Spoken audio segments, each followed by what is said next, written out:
ஏங்க இப்போ வந்து ராமேஸ்வரத்துல அனுமர் சிலையை திறக்கிறாங்க. ராமேஸ்வரத்துக்கு பிரதமர் மோடி அத்தனை தடவை வந்துட்டாரு. பாம்பன் பாலத்தை திறந்து வச்சுட்டாரு.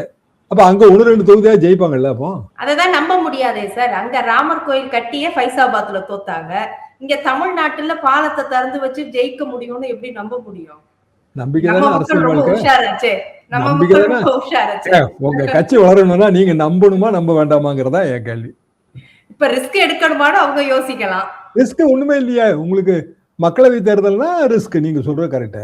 சட்டமன்ற தேர்தல் என்ன ரிஸ்க்? திமுக வீழ்த்த வேண்டுங்கிற ஒரே பாணி தான்.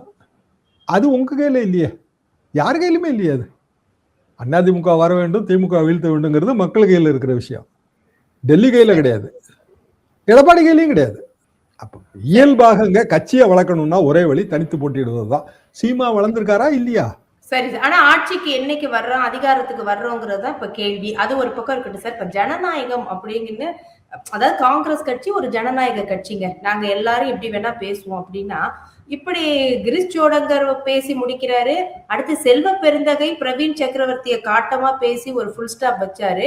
ஆனா திரும்ப பிரவீன் சக்கரவர்த்தி பேசுறாரு. அவர் சொல்றப்ப ஒரு வார்த்தை பாருங்க, ஊட்டி விடுற கையை யாராவது தள்ளி விடுவாங்களாங்க.